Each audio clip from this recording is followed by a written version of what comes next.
Yang kita saksikan sama-sama di layar kaca Kompas TV, saudara, ini tampaknya adalah pintu kedatangan internasional di Bandara Soekarno-Hatta, Tangerang, Banten.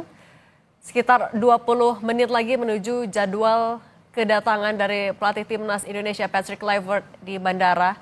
Dan terlihat sudah ada supporter yang menunggu kedatangan, mau melihat langsung Patrick Kluivert yang nantinya akan menjadi pelatih kepala timnas Indonesia. Terlihat dari atribut yang digunakan oleh beberapa supporter yang menunggu di pintu kedatangan Bandara Soekarno-Hatta, Tangerang, Banten. Bung Indro melihat ya ternyata cukup ramai ya supporter yang datang. Ini sebenarnya ada sesuatu yang ya bisa diduga atau bagaimana? Kalau saya pikir ini biasa saja karena kan memang Kluivert juga legend Belanda gitu ya, legend Barcelona juga. Mungkin juga selain fans Indonesia yang datang juga Fans Belanda ya? Fans Belanda ataupun fans Barca gitu ya. Nah ini yang sebenarnya hal-hal yang biasa saja kalau secara individu yang datang ke sini. Kalau misalnya dari kami paguyuban supporter sih kita tidak untuk menyambut Kluivert di sana karena kita harus melihat dulu bagaimana prestasi Kluivert nantinya di pertandingan-pertandingan selanjutnya. Harus objektif ya biar ya nggak ada masa honeymoonnya tidak terlalu lama ketika dia datang. Kalau Bung Iksan, ini kan ya terbuka sekali, artinya supporter juga sudah menunggu. Artinya rencana mau agak tertutup dari PSSI ya ini akan ketahuan juga nih. Akhirnya nggak ketahuan. Memang kalau melihat dari memang kita tahu seperti tadi Bung Indro juga sebut bahwa memang kalau kita bila membandingkan Sintayong dalam beberapa turnamen internasional terakhir seperti Piala Asia 2023, Piala Asia 2024 di Qatar, pulang disambut. Tapi itu kita tahu bahwa cinta itu kan berproses. Cinta fans itu untuk Coach Shin saat itu berproses. Kita tahu itu diawali dengan Coach Shin langsung memberikan bukti lolos sampai babak final Piala AFF 2020 yang main pada akhir 2021 kemarin gitu. Jadi itu yang Coach Shin nggak serta-merta datang langsung mendapat cinta besar dari supporter. Itu yang harus dibuktikan juga oleh Patrick, terutama setidaknya di game melawan Australia nanti saat away. Nah, ketika kita saat nanti pulang dari Australia bisa setidaknya dapat 1 poin, sambutan akan lebih meriah dibanding hari ini. Oke. Bung Wesley, kan tadi Anda juga beberapa kali mengkritisi soal ya pernyataan dari Exco PSSI soal ya Patrick Kluivert juga tugasnya untuk mengundang lebih banyak diaspora, tapi dengan waktu 2 bulan lagi menuju kualifikasi. Sebenarnya efektif nggak untuk menambah lini diaspora?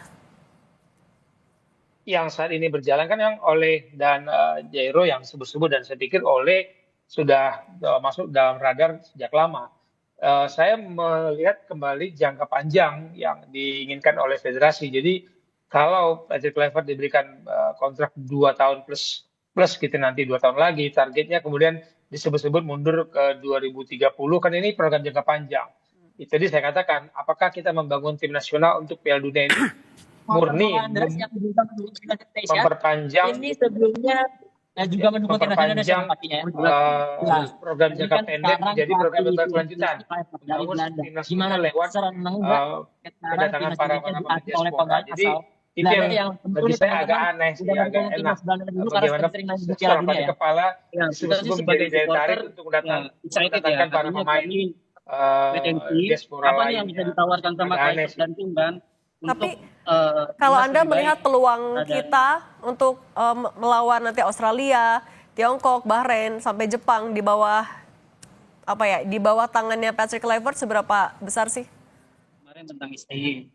Ya, saya belum berani berbilang apa-apa ya, karena jujur saya orang yang melihat track record Pastor lebih meyakinkan bagi saya untuk pelatih tim nasional dibandingkan Patrick Kluivert. Tapi siapa tahu kerja sama mereka bertiga menghasilkan yang terbaik buat Indonesia. Kan harapan kita pilihan sudah dijatuhkan. Kita nggak bisa berbuat apa-apa lagi. Federasi sudah memilih. Oke, kita percaya dan itu semoga yang terbaik untuk tim nasional. Jadi kita tidak lagi melihat Patrick Kluivert, Alex Pastor atau Dan Lanzar. Ini sebuah tim pelatih. Penanggung jawabnya siapa? Penanggung jawabnya adalah Patrick Kluivert. Dan siapa memilih Patrick Kluivert? Yang bertanggung jawab memilih adalah federasi. Saya sih harap ada percepatan kerjasama antara tim pelatih kita dengan pelatih lokal.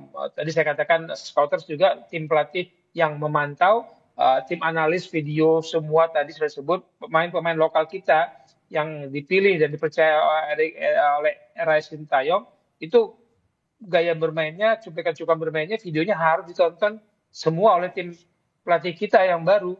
Dan kalau perlu kan ditambahkan lagi, tidak mungkin semua pemain yang dipilih oleh Sintayong di era Sintayong itu tidak yang terbaik. Mungkin saja ada lagi yang muncul dalam sebulan terakhir di Liga Indonesia. Siapa tahu ada yang bisa memperkuat tim nasional lebih baik. Jadi semua bekerja keras dengan cepat, waktu sangat singkat untuk mengenal sepak bola Indonesia bagi Patrick Kluivert dan timnya, dan juga memperkenalkan gaya bermain seperti apa sih yang diinginkan kepada para pemain yang akan dipilih nanti.